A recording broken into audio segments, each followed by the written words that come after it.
C'est l'été sur Génération Éco. Génération Éco. Bonjour à toutes et à tous, internautes et auditeurs de la planète Éco.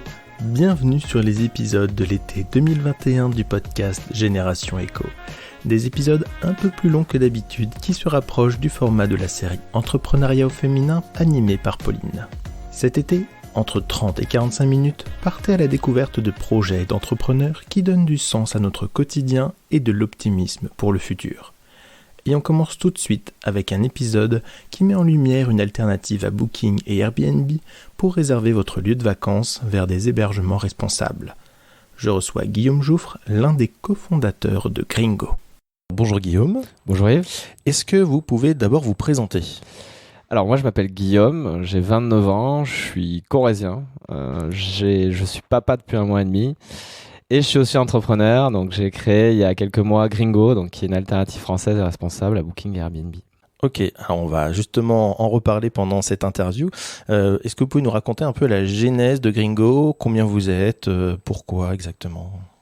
Alors Gringo au départ c'est un double constat en fait. Le premier constat c'est que ça coûte énormément à la planète de voyager loin.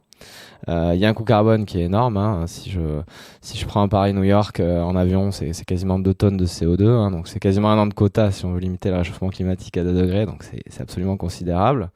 Et le deuxième constat, c'est qu'en fait, il y a plein de trésors pas si loin de chez nous, dans nos régions, accessibles en fait à très faible empreinte carbone, quoi. Aller dans les Calanques à Marseille, ça coûte 6 kg de CO2 en comparaison, donc c'est 0,3% de notre quota annuel, quoi. Donc c'est un peu ce constat-là qu'on a fait nous dans nos voyages personnels, hein. On a un petit peu la génération EasyJet, j'ai envie de dire, où on saute dans un avion pour quelques dizaines d'euros et on se retrouve à l'autre bout de l'Europe.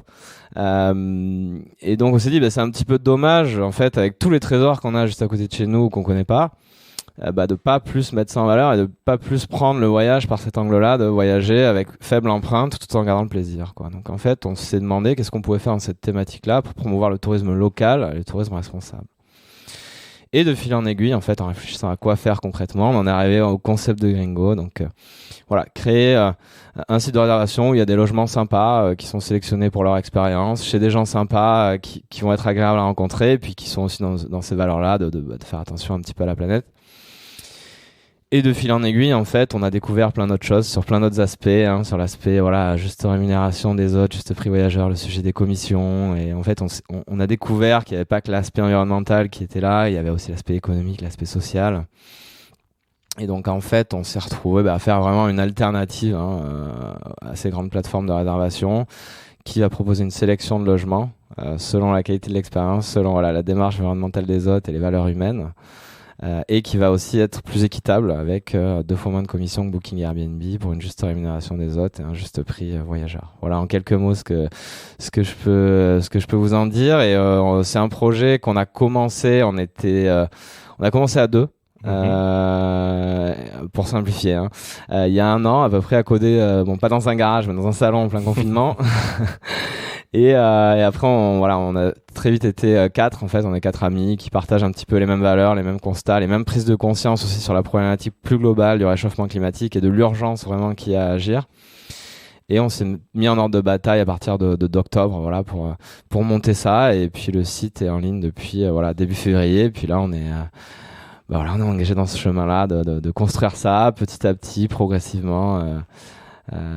Voilà. Ok, et pourquoi Gringo en fait Alors il y a un jeu de mots très sympa avec le côté El Gringo, un côté un peu mexicain, mais justement, c'est si on veut voyager éco-responsable. Alors il y a plein de raisons en fait. Déjà, il fallait un nom simple, un nom qui reste. Donc il y a une notion purement marketing, hein, c'est qu'est-ce qui sonne bien, etc. Donc en fait, il faut savoir que pour trouver le nom, on a testé des dizaines de noms auprès de gens.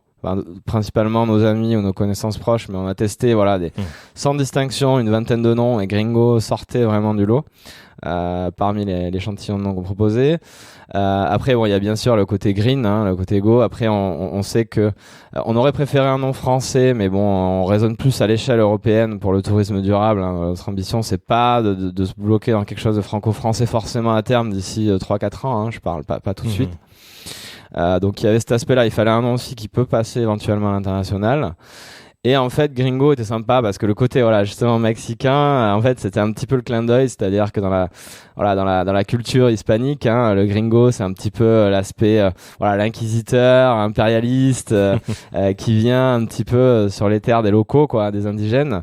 Et en fait, on trouvait que c'était un clin d'œil sympa par rapport à notre engagement, par rapport aux grandes plateformes américaines qui payent pas leurs impôts en France, et qui bénéficient de toute l'infrastructure touristique financée par la force publique. On trouvait que c'était un beau petit clin d'œil à cet aspect-là notamment aussi, mais plus subtil évidemment. D'accord, ouais, super. Enfin, en tout cas, très réfléchi comme nom, effectivement très intéressant.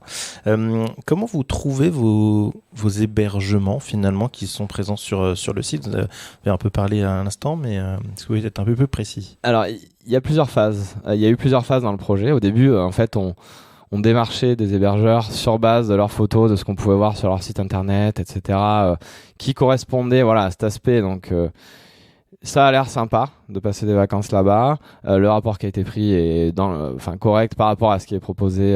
Voilà, la qualité est là, ou le prix est au bon niveau. Il semblerait que ce soit des hôtes qui ont une démarche environnementale, etc. Sur base de ce qu'on peut lire sur internet, on les contacte, on les appelle, et puis ceux qui sont intéressés s'inscrivent sur le site.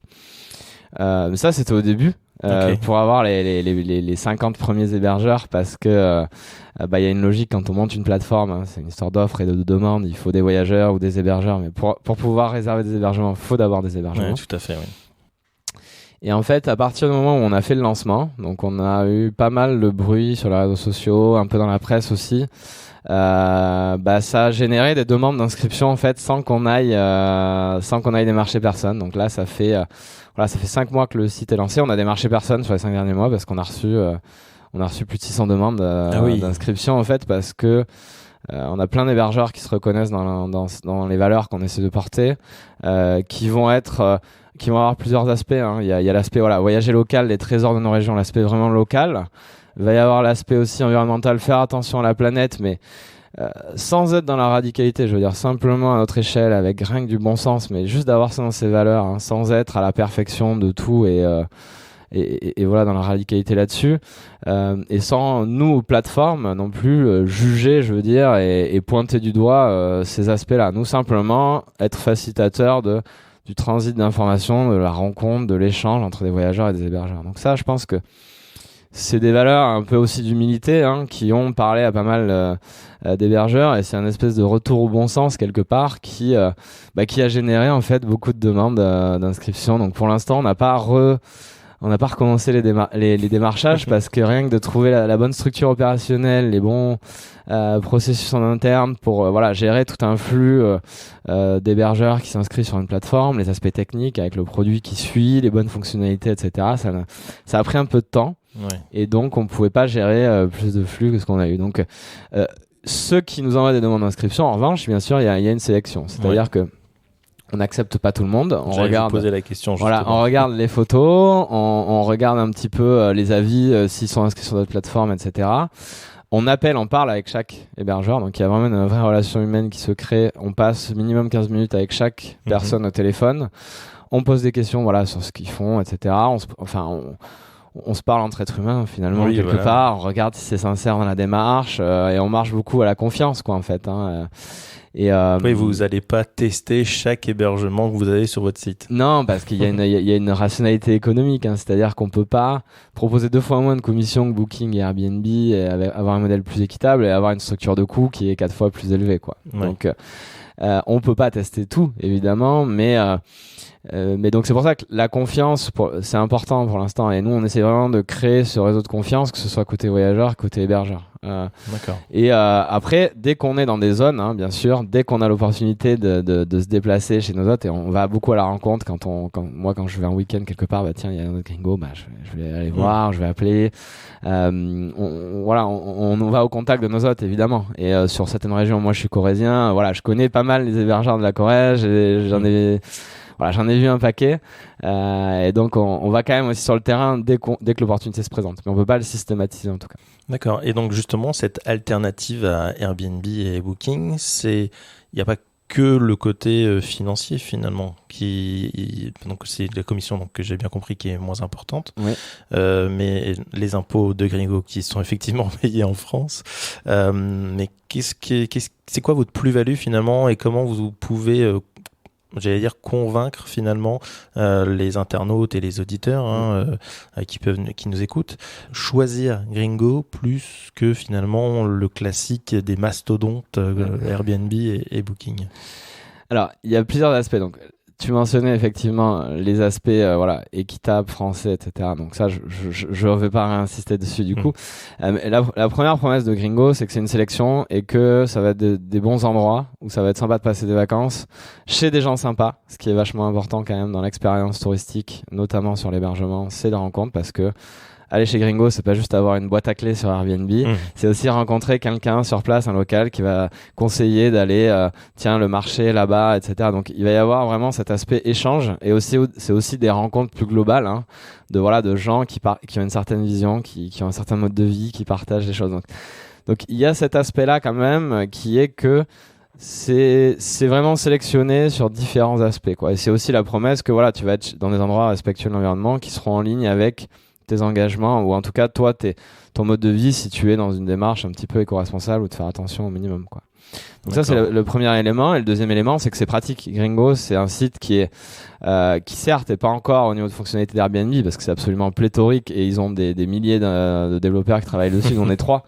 Mais on a construit un produit qui a globalement toutes les fonctionnalités de praticité. Alors on n'a pas encore d'appli mobile, mais ça va venir. Mais voilà, tu peux payer, tout est pratique comme sur Airbnb un petit peu dans un sens. Et donc ça, c'est aussi, je veux dire, la garantie que tu vas pas te couper en 4 pour réserver tes vacances. Tu vas, ça va être facile, quoi. Les endroits vont te donner envie parce que c'est des bons endroits. Tu vas être chez des gens sympas, tu vas passer de bonnes vacances et en plus c'est facile de réserver, quoi. Voilà, donc c'est un petit peu ça au-delà des aspects équitable, français, environnement, etc. Ok. Alors j'ai vu que sur le site il y avait une charte aussi Gringo pour ceux qui ont les meilleures notes finalement. C'est ça, non? Comment ça se passe exactement? Alors non, la charte Gringo, en fait, c'est chaque hébergeur qui s'inscrit sur Gringo s'engage à respecter notre charte, qui est globalement c'est plus une charte de principe. Chaque hébergeur s'engage à respecter un rapport qualité-prix équitable compte tenu de notre politique de commission, c'est-à-dire pas être plus cher sur Gringo que sur Booking, Airbnb par exemple, vu qu'on prend nous 2 fois moins de commission. Ce serait dommage que ça soit répercuté sur les voyageurs. D'être dans une démarche de développement durable, donc de faire attention, de respecter un certain nombre de choses, etc. Et d'être dans l'humain, dans l'échange, dans l'accueil, quoi. Donc c'est plus des principes qui vont en fait entériner un petit peu les valeurs de la communauté d'hébergeurs Gringo et puis les valeurs que vont rechercher aussi les voyageurs, quoi. D'accord. Alors si on revient juste vraiment sur Gringo, vous êtes donc incubé dans un lieu qui s'appelle La Ruche à Paris. Qu'est-ce que ça vous apporte finalement d'être présent ici au sein de cette ruche? La Ruche, donc c'est un incubateur à impact qui réunit des startups qui ont une dimension soit environnementale, soit sociale. Ça met au contact d'un réseau d'autres startups qui sont dans des démarches de créer des entreprises à impact qui vont pas se piloter pour faire de la rentabilité financière en premier lieu, qui vont d'abord se piloter pour avoir un impact positif sur la société. Et donc c'est hyper inspirant d'être au contact de gens comme ça au quotidien. Il y a aussi un accompagnement, le service qu'apporte un incubateur, c'est aussi de mettre en relation avec des experts qui sont aussi dans cette démarche, qui sont aussi dans ces valeurs-là. Donc en fait c'est une communauté qui adhère aux mêmes valeurs et qui apporte un certain nombre de compétences et aussi d'inspiration plutôt, je dirais pas philosophique, mais plutôt des visions qui sont un petit peu des visions de ce que devrait faire l'entreprise, quoi. En tout cas, moi, c'est d'après mes convictions, quoi. Ouais, au niveau des valeurs que vous portez et que porte aussi l'entreprise. Est-ce que vous avez un coup de cœur parmi, alors j'imagine peut-être un hébergeur corrézien, mais un coup de cœur vraiment dans tous les hébergeurs qui sont proposés sur le site? Est-ce qu'il y a vraiment un endroit où vous dites ouais là c'est vraiment super génial, il faut y aller. Alors je vais dire un endroit où j'ai été du coup, parce que c'est où j'ai vécu vraiment l'expérience, où j'ai même séjourné, etc. Pas juste ce que j'ai visité. Oui, il y a un endroit très sympa. Alors c'est souvent réservé, donc il faut s'y prendre assez à l'avance pour y aller. C'est chez Philippe et Isabelle dans le Finistère, donc juste à côté de Morlaix en fait. Donc en fait c'est un gîte en bois. Alors dit comme ça c'est pas très vendeur, mais c'est un gîte qui est tout construit à base de bois quoi. En ossature bois, ouais. Voilà, ossature bois. Et en fait donc c'est dans la baie de Morlaix dans le Finistère, donc il y a vue sur la mer, hein, donc sur un bras de mer plus exactement. C'est à 2 pas de la baie de Carantec où c'est sur le fameux GR34 hein, qui longe toute la côte bretonne. Qui est exceptionnel. Et en fait, dans le jardin, Isabelle et Philippe, ils sont dans le...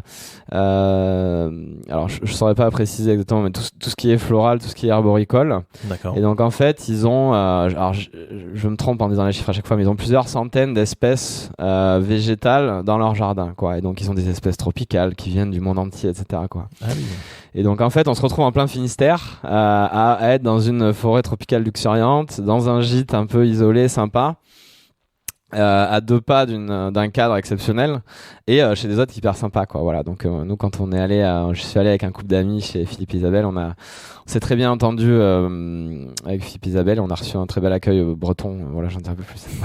D'accord. Bon bah j'invite tous nos auditeurs et internautes effectivement à aller donc. Voilà, ça s'appelle un jardin en pente douce. Un jardin en pente douce. Dans le Finistère, à côté de Morlaix. Ok, super. Alors quand on parle de voyage responsable ou co-responsable, on pense tout de suite au voyage en France. Alors c'est vrai que ce qui est intéressant et ce qui a été dit tout à l'heure, c'est qu'il y a aussi une démarche dans plusieurs années d'essayer d'ouvrir dans l'Europe. Alors est-ce que ça serait plutôt quand même les pays frontaliers, les voisins, nos amis italiens, espagnols, suisses, allemands, belges et consorts, ou est-ce que vous voulez aussi que ça soit un peu plus éloigné en Europe, comme par exemple en Pologne ou en République tchèque ou dans les pays de l'Est? Nous, la vision, c'est vraiment de faire du tourisme local. Donc, notre objectif, c'est vraiment de proposer une solution de tourisme qui soit bas carbone. Pour être bas carbone, il faut avoir des modes de transport qui vont émettre le moins possible. Plus on s'éloigne mécaniquement, plus on va aller sur des modes de transport plus carbonés, et juste la distance fait que en fait, forcément, il y a plus d'énergie consommée pour aller plus loin, donc forcément, il y a plus d'émissions, quoi. Donc, si on se développe en Europe un jour, on va d'abord se concentrer sur ce qui est le commencement, mais ça serait plus sur les pays limitrophes, effectivement, des pays comme l'Allemagne, l'Italie, l'Espagne, des pays qui sont en fait accessibles en train, hein, ou même le Royaume-Uni, qui sont compatibles en fait avec des voyages basse empreinte carbone pour nous Français, mais pareil pour les Allemands, des pays qui seraient aussi compatibles. Donc je pense qu'aujourd'hui, il y a un certain nombre d'actifs en termes de transport en Europe. Hein. On peut, depuis Paris, on peut aller dans plein de capitales européennes à très faible coût carbone aujourd'hui en train. Et donc l'idée, ça va être de suivre un petit peu cette courbe en tout cas, ces infrastructures de tourisme compatibles bas carbone avec notre offre de logement, quoi. D'accord. Oui, mais l'idée, c'est vraiment d'avoir un site dédié par langue éventuellement, c'est ça peut-être. Oui, effectivement, il va falloir qu'on ait le site dans multilangue, etc. C'est ce qu'on va faire. Après, il y a la question de mais est-ce que les logements seront accessibles pour les Américains, etc. Par exemple, ça c'est une vraie question. On n'est pas encore à ce niveau de maturité là, mais en tout cas on va réfléchir à comment informer, en fait, sensibiliser en tout cas les voyageurs sur l'aspect impact de leur voyage, quoi. Donc on n'a pas encore arbitré quelle était la meilleure manière de le faire, mais en tout cas c'est dans notre volonté, parce que c'est vraiment notre vision et notre mission, quoi. Ok, oui, c'est vrai, comme un peu fait la SNCF finalement, où ils nous disent vous avez consommé tant de CO2 grâce à ce voyage directement. Alors, mais il y a un vrai enjeu de le faire simple, quoi, parce que 2 kilos de CO2, je sais pas ce que c'est. Oui. Par contre, si on me dit que c'est 0,1% de mon quota annuel, mon quota annuel, tu vas me dire, je sais pas ce que c'est, mais en tout cas, il y a un vrai enjeu éducatif au niveau des chiffres qu'on montre, de la manière dont on le montre. Il y a un vrai enjeu là-dessus, et ça, c'est quelque chose sur lequel on essaie de travailler aussi nous par rapport à tous les critères écologiques de nos logements, quoi. Carrément. Je voudrais revenir un peu plus sur vous et le côté entrepreneuriat, justement. Pourquoi cette envie d'entreprendre pourquoi revenir à Paris pour entreprendre et pas rester en Corrèze, justement, pour l'entrepreneuriat pour vous, c'est quoi? Qu'est-ce que ça vous apporte?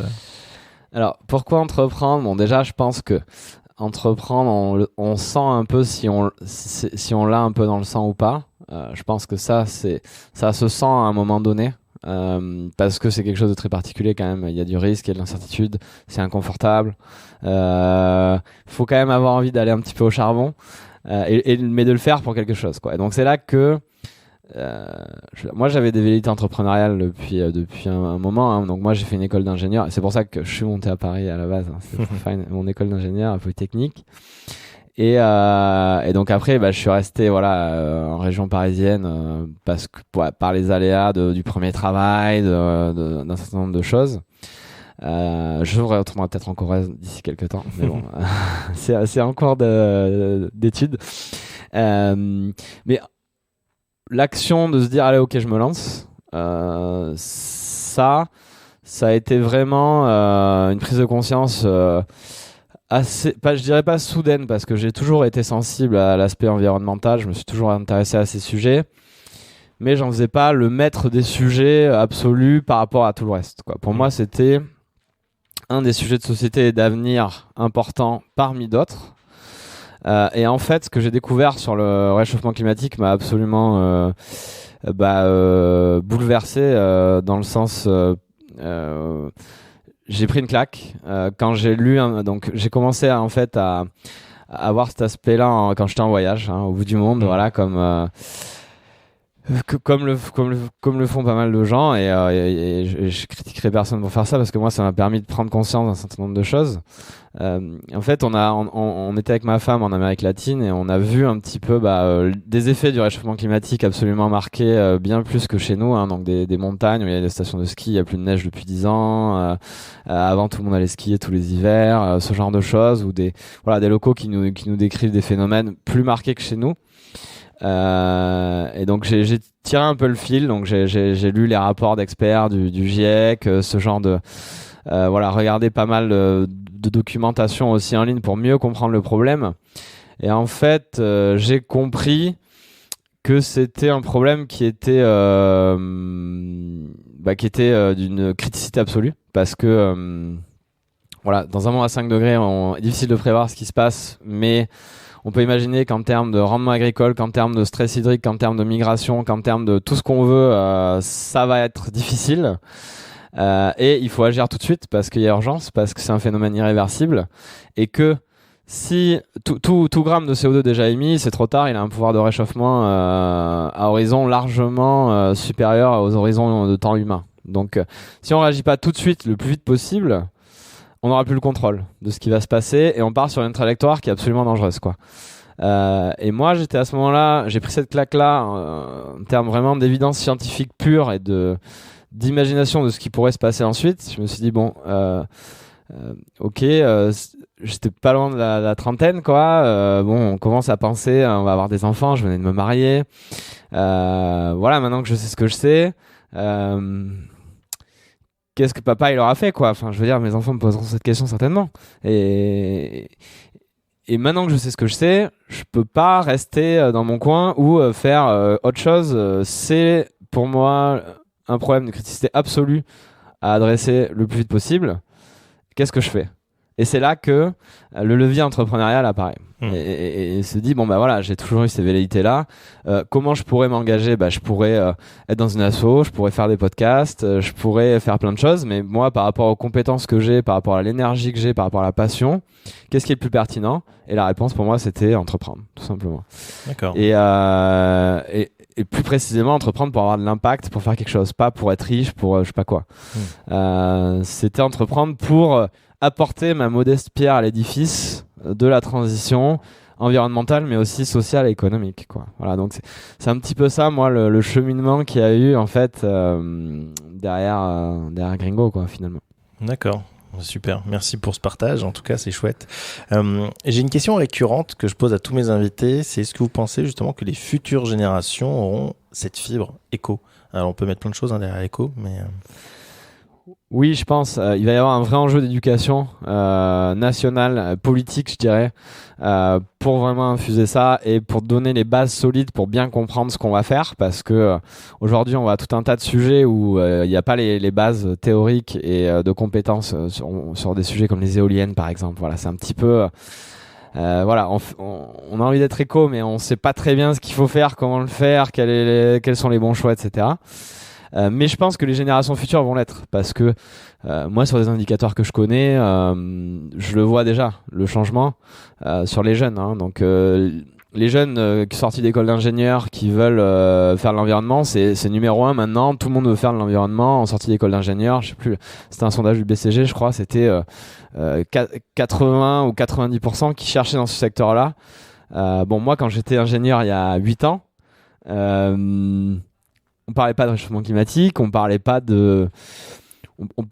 d'environnement, on parlait pas beaucoup hein. Franchement moi j'étais à Polytechnique avec un cursus assez généraliste, il y avait pas de cours là-dessus hein. Donc il y avait personne qui parlait vraiment du sujet. Les entrepreneurs ils entreprenaient pas dans ce secteur hein. Donc rien qu'en 8 ans la différence elle est absolument colossale quoi. Et moi quand je parle à des jeunes qui sont 8 ans après moi dans le même cursus, c'est plus du tout le même logiciel parce qu'il y a une vraie prise de conscience soudaine et brutale. Donc après comment ça va se diffuser dans toutes les strates sociales, voilà, dans tous les milieux, à différents âges, comment ça va se transformer en action ensuite, je sais pas. Mais c'est sûr que les jeunes générations le seront de plus en plus quoi. Et nous on le voit au niveau des hébergeurs hein. Beaucoup d'hébergeurs qui demandent à s'inscrire sur Gringo. Ah mais oui c'est ma fille qui m'a dit qu'il fallait que je m'inscrive etc quoi. Donc on voit déjà des signaux qui montrent ça. Je pense qu'on est au début, mais je pense qu'on est aussi au début de la prise de conscience quelque part quoi. Et il y a des jeunes justement qui se lancent dans l'hébergement et qui vont du coup sur la plateforme Gringo de façon exclusive ou... Alors exclusive, c'est difficile d'avoir l'exclusivité quand on est sur l'hébergement touristique sur une plateforme parce que bon bah la meilleure stratégie pour un hébergeur c'est d'avoir plusieurs plateformes hein, pour avoir un taux de remplissage correct. Et quand on est une jeune plateforme comme Gringo, c'est pas pertinent de demander l'exclusivité. Par contre, on voit beaucoup de projets de création d'hébergement touristique, notamment dans des démarches voilà éco-responsables. Ça c'est on reçoit énormément de demandes de gens à différents stades, des gens qui viennent de se lancer, qui sont déjà prêts, qui ont besoin de se commercialiser, des gens qui sont à l'étude, qui nous demandent des conseils, et souvent des jeunes aussi quoi. Souvent des jeunes et donc ouais il y a une vraie tendance de fond, on le sent. D'accord. Et d'ailleurs sur votre site internet, alors hier on peut rappeler, hein, c'est gringo.voyage, hein, c'est voilà, ça gringo.voyage sans S. Voilà. Sans S, un voyage. Vous proposez justement un côté blogging, quelque chose pour déjà pour ceux qui veulent voyager, mais aussi pour les futurs hébergeurs. Un côté blogging contenu, tu veux dire. Ouais. On a essayé et on a passé pas mal de temps là-dessus au début. Là, on a été pas mal sous l'eau. Donc le blog, il est un peu il est un peu palichon, c'est-à-dire qu'on n'a pas énormément de contenu à l'instant T. C'est dans nos objectifs, mais bon, tu vois, on construit un peu tout au pas de charge. On n'a pas eu trop le temps, donc le blogging, on a lâché un peu ces derniers temps parce qu'on était vraiment occupé sur des problématiques opérationnelles autres. Mais on a produit du contenu déjà, tu vois, sur comment c'est quoi l'empreinte carbone du tourisme, c'est quoi l'empreinte carbone des transports, qu'est-ce qu'il vaut mieux prendre, voiture versus train, si on est 4, etc. Ce genre de contenu. Sur l'aspect hébergeur, il faut qu'on fasse plus, mais sur l'aspect hébergeur, il y a déjà une interface en fait qui offre un certain nombre d'accompagnements sur l'aspect éco-responsable. Donc, mais en tout cas, oui, il faut qu'on fasse plus de contenu, c'est dans nos objectifs. Mais là, pour notre première été, c'était un peu compliqué de tenir le rythme en termes de production. Mais à la rentrée, on devrait avoir des flux de contenu plus significatifs. D'accord. Un mot de la fin, est-ce que vous voulez dire quelque chose sur Gringo pour inviter justement les personnes à venir sur la plateforme ? Je suis très mauvais pour faire de la pub comme ça en frontal. Mais je veux dire, si vous voulez passer des vacances cool chez des gens sympas, réservez via un site français authentique, honnête, qui essaie de faire sa part à son échelle sur tous les aspects, pas que environnemental, mais aussi économique, social, réservez sur Gringo. Vous trouverez peut-être pas tout ce que vous cherchez par rapport aux grosses plateformes, mais venez peut-être sur Gringo d'abord avant de foncer sur Airbnb et peut-être que voilà, vous trouverez, je suis même sûr que vous trouverez votre bonheur si vous réservez sur Gringo, il n'y a aucun doute. Ok, super, merci beaucoup Guillaume pour cet échange. Merci et puis j'invite bien évidemment tous les internautes et auditeurs à aller sur la plateforme gringo.voyage. Vous venez d'écouter le premier épisode de l'été 2021 du podcast Génération Éco. Merci pour vos écoutes, partages et commentaires, et je vous dis à très bientôt pour le prochain épisode.